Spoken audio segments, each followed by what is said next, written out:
വലിയ പ്ലാനിങ്ങും കാര്യങ്ങളൊന്നും ഇല്ലാതെ ഇറങ്ങിത്തിരിക്കലാണ് ഇപ്പോഴത്തെ പരിപാടി. അതായത് ഇടയ്ക്കൊന്ന് ചായ കുടിക്കാൻ പോയാലോ എന്ന് ചോദിക്കുമ്പോൾ തന്നെ നവാ പോവാന്നും പറഞ്ഞ് ഇറങ്ങലുണ്ട്.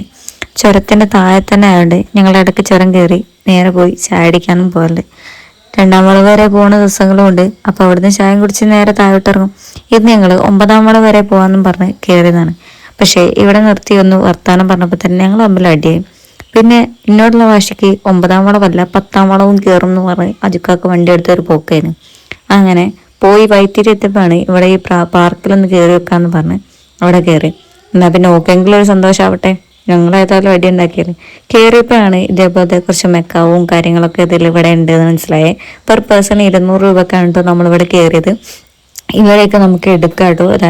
എടുക്കാൻ പറ്റുന്ന പറഞ്ഞാൽ എല്ലാവരും അല്ല, ഈ എട്ടുകാലി, പാമ്പ്, തേള്, അങ്ങനത്തെ സാധനങ്ങൾ, അതുപോലെ എലി, അങ്ങനത്തെ കുറച്ച് ഐറ്റംസ് അവിടെ ഉണ്ട്.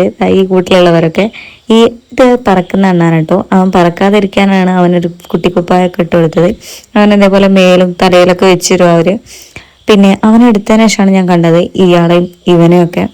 അങ്ങനെ ഇവരെയൊക്കെ കണ്ട് ഞാൻ നേരെ അപ്പുറത്തുള്ള ലവ് ബേഡ്സിനെയും അങ്ങനെ കാണാൻ വേണ്ടി, ലവ് ബേഡ്സ് എൻ്റെ വർഗത്തിൽപ്പെട്ട ഏതൊരു മുന്തിയാനാണ്. അങ്ങനെ ഇവരെയൊക്കെ കണ്ട് വർത്താനൊക്കെ പറഞ്ഞ് അപ്പുറത്ത് പോയപ്പോഴാണ് ഈ എന്താ പറയുക, നമുക്ക് ഫീഡ് ചെയ്യാനുള്ള ഓപ്ഷൻസും കാര്യങ്ങളൊക്കെ ഉണ്ട്. അതൊക്കെ നമുക്ക് ഫ്രീ ആയിട്ട് കയറാൻ പറ്റുന്നുണ്ടോ. ഈ കൂടിൻ്റെ ഉള്ളിൽ കയറി നമ്മളിങ്ങനെ തീറ്റ കയ്യിൽ വെക്കുമ്പം അവരിങ്ങനെ വന്നിരിക്കും. ആദ്യമൊക്കെ നമുക്ക് പേടിയായിരിക്കും, പക്ഷെ 1-2 കൂട്ടിലൊക്കെ കയറുമ്പോൾ തന്നെ നമുക്ക് പേടി മാറും.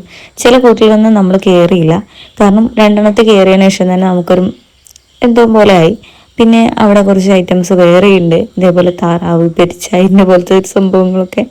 പിന്നെ എന്താ പറയുക, ഇഗ്വാന, പിന്നെ കുറച്ച് മീന്, അതേപോലെ നമുക്ക് ഈ മീനിനൊക്കെ ഫീഡ് ചെയ്യാം കേട്ടോ. അതായത് ഇവരിങ്ങനെ നമ്മളെ കൈ സക്ക് ചെയ്തെടുക്കും ഈ തീറ്റ. അപ്പം നമുക്ക് ആ മീനെ നന്നായിട്ട് തൊട്ടറിയാൻ പറ്റും. അത്ര ഭയങ്കര രസമാണ് കേട്ടോ. ദുബാനോട് കൈയിടാൻ പറഞ്ഞപ്പോൾ ഭയങ്കര പേടിയായിരുന്നു. ഓള് കുറേ നിർബന്ധിച്ച് നോക്കി. പിന്നെ ഈ സ്പാ ഫിഷിൻ്റെ ഈ സംഭവമൊക്കെ നമുക്ക് ഫ്രീ ആയിട്ടാണ് കേട്ടോ. ആ 200 രൂപയിൽ ഇതെല്ലാം പെടും. ഒരു കണക്കിന് നോക്കിയ ലാഭം തന്നെയാണ്. പിന്നെ ഇതാണ് ലോകത്തിലെ ഏറ്റവും 2ാമത്തെ ഉയരത്തിലുള്ള പശുവാണ് കേട്ടോ കണ്ടത്. അങ്ങനെ ഒട്ടകത്തിനെയും കുതിരനെയും എമോനും ഒട്ടക പശുവിനെയൊക്കെ കണ്ടതിന് ശേഷം നമ്മൾ നേരെ പുറത്തിറങ്ങി. പിന്നെ കുറച്ച് ആടുകളും, ഇതൊക്കെ ഏതോ ഒരു ജപ്പാനോ ചൈനീസോ അങ്ങനെ എന്തോ പറഞ്ഞിട്ട്, അല്ല കാനഡിയനോ അങ്ങനെ എന്തോ പറഞ്ഞിട്ട് ഒരു സംഭവമാണ്. അവിടുത്തെ ആടുകളാണുള്ളത്.